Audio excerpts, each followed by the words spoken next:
Hey everybody, I wanted to do a demo of Local Rock. It's a game I've been working on where you're playing a local rock band in Portland's early 2000s local rock scene. So this is my band here. It's a little bit, this is all dry erase, so sorry if you can't see or read things very well, but this is my band. Acacia came up with the name, my daughter. It's the 7 Hours of Flowers. I thought it was a pretty good name. Anyways, the way that the game is played is you have your band board here. You start with these two members. I have a keyboardist and a guitarist, and here's some time cubes representing the time that these members are willing to spend on the band. And you'll use these to trigger actions on the board. I'll explain that in a bit. And these to the right of your band board are your songs. So if you can see this, the songs, again, it's whiteboard dry erase, so sorry, it's a little hard to read, but there's a written tier, a singles tier, like recorded singles, and an albums tier. So you start with 3 written songs, but as you play the game, you can acquire more songs, and in addition, you can record songs, moving them up to the singles tier, and then moving them up in groups to the albums tier, which increases the benefit of the songs. Each of these songs has a benefit that helps you throughout the game. And throughout the game, you're going to be earning money, represented right now by these stars, and creative energy, represented by these lightning bolts. And then also you'll be acquiring fans, which you'll record on this track. Although throughout the game and on the board cards, they're represented as these hearts. So that's what you'll be doing throughout the game. After 4 rounds, the player with the most fans on the fan track wins the game. And the way that you play through a round is each player triggers an action using one or more of the time cubes from their band members. So as I said, these represent time that the band members are willing to spend at the band. So for instance, I could take 1 or maybe 2 from this guitarist here, and I could put it on this practice action over here. And what this does is, as it says on the board, you get a creative energy for each cube that you put there. So I could do 1, I could put 3 from over here, but however many I put there, I get that amount of creative energy back. So I get 2 creative energy if I did that. So that's how that practice action works. And I can also do this play weddings action. Again, I can spend any amount, but I'll spend 1. And playing weddings works like practice, except for you get money back for playing weddings per time cube you spend on this track. And these 2 actions, they never get blocked. The other players can use them too. Once you place your time there, it never gets blocked. You can always put any amount there. And that's not the case for most of the actions. Most of the actions get blocked and you take. But these 2 are just kind of generic actions that anybody can do.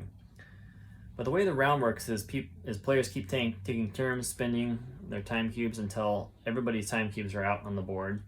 And then the game passes into the next round, recorded on this little round tracker here. So once you finish the first round, it goes into the second round, and at the end of the fourth round, the game is over. So that's kind of how the gameplay works. A few more actions. You can do this action here to write a song. And the way these actions with these squares work, this far left square is purple, and so you don't use it in a 2-player game. It's for 3 to 4 players.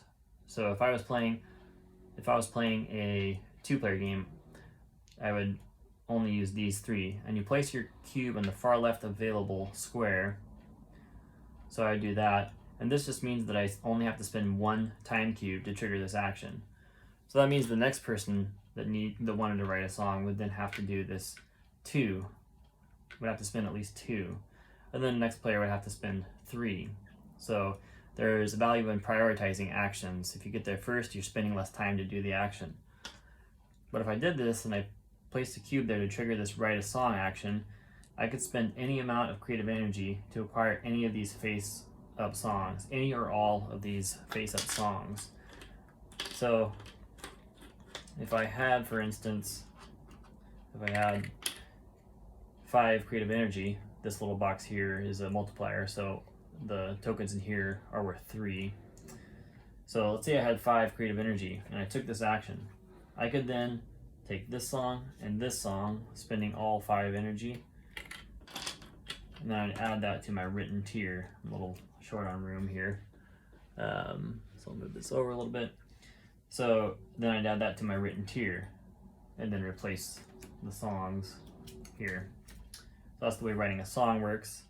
If I were to take this record action, it's the same thing. Except for I'd spend 2 money per song.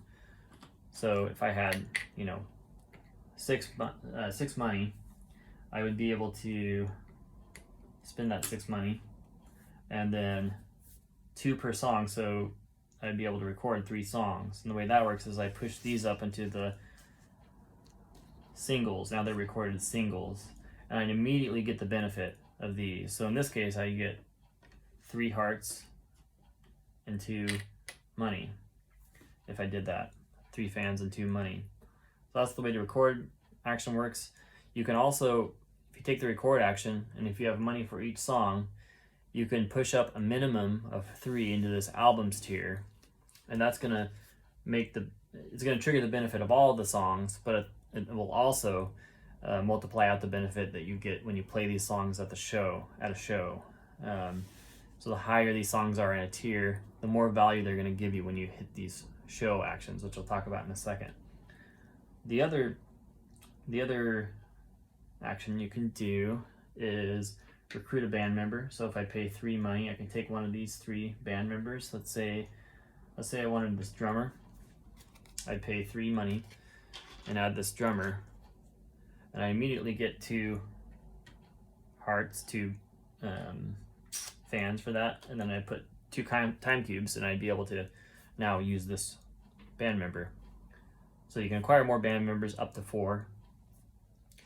And if I did this, hire a manager, that costs 2 money. I'd spend 2 money, and then I'd take one of these band members here, and they just give you an ongoing benefit throughout the game. So for instance, if I have Patrick as my manager, then whenever I do the record action, I would also be able to gain a song. So if I did the record action, as a little bonus, I'd be able to take one of these songs and add it to my written tier. So that's the way managers work. Let's see, and then the other action is I can do this buy gear action. And these bonuses here represent gear that's out in the marketplace. And this first column is 1 money. The second column is 2, 3, 4. So this creative energy, this gear that gives you creative energy, basically, only costs 1 money. So if I had, say, 4 money, I'd be able to take this one and I'll add it to my guy here, and that would cost me 1 money. And then I'd also be able to spend 2 money to get this second one, and I could add this also to one of my band members. And the way I have it now is each band member can have up to 3 gear. So now whenever this band member is scored, he doesn't get his base benefit, he also gets these benefits along with that. So that's the way buying gear works. And then the heartbeat of the game is the playing shows at these different venues. So we have the Portal up here, the Hawthorne, and the Roseland. And this might be a little difficult to see, but whenever you play a show, you have to use time from every band member. All the band members have to show up to the show in order to play a show. But also, each of these venues has different requirements. So to play at the Roseland, I would have to have a manager. That's the manager symbol here. I need a manager to play at the Roseland. To play at the Hawthorne, I need at least 3 recorded songs. And to play at the Portal, I would need 2 gear. So really, I actually have all that now. So I'd be able to play anywhere. But whenever you go to play a show, you take the top tier. You place 3 cubes, or cubes from every band member on the top tier, because that symbolizes you being the headliner. The first person to trigger the action has to be the headliner. And then the next person that comes and does a show, they'll be an opener. And this person only has to have 3 songs. So in order to be a headliner, you have to have at least 4 songs. But then when you take that action, you're going to trigger the benefit of 4 songs. And the way this works is if you trigger the benefit of a written song, you're going to score it once. If you trigger the benefit of a single, you're going to score it twice. But when songs get up into this album tier, then when you score them 3 times.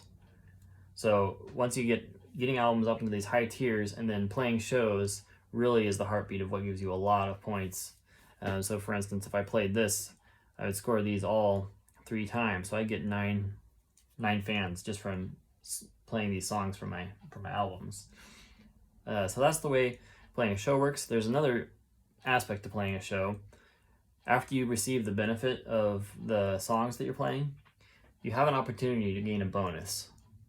And the way this works is you roll a dice, and between the roll of the dice and your creative energy that you have, you need to be able to add up to whatever the bonus requirement is, 8 in this instance.